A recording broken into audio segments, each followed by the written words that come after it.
only makes sense to begin with Bosnia and Herzegovina. Between the extraordinary views, the kindest people I've ever met, and the vast amount of legal history embedded into its streets, this place feels impossible to summarize, and yet impossible not to try. This country carries history differently, not neatly, not quietly, but visibly and honestly. Here, the past isn't something archived in textbooks. It lives in architecture, in memorials, in conversations, and in pauses.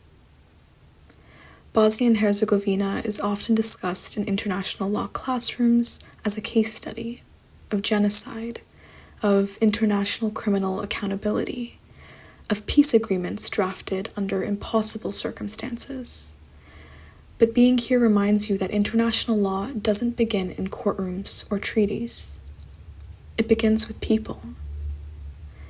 This country became central to my undergraduate thesis, not just because of its legal significance, but because of the questions it raises. What does justice look like after mass atrocity?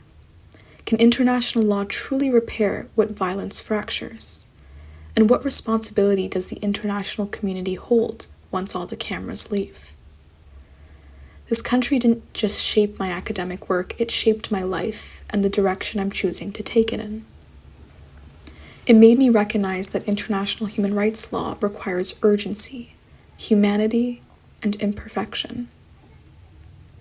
It showed me that law isn't abstract, it's lived, and I was able to see it being lived by the people in Bosnia and Herzegovina. And then there's the country itself, where cultures, religions, and empires intersect within a single street or a single bridge. Where mosques, synagogues, churches, and cafes coexist not as symbols, but as everyday life and as unity between the people. Where history is layered, not erased. There's beauty here, not despite the past, but alongside it.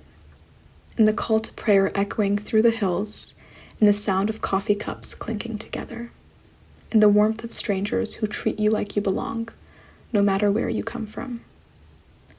This trip wasn't just about visiting a place, it was about returning to a question that's followed me and still guides me to this day. How do we build systems of law that honor memory, dignity, and truth? Bosnia and Herzegovina doesn't offer easy answers, but it reminds you why the questions matter. And maybe that's why it only makes sense to begin here.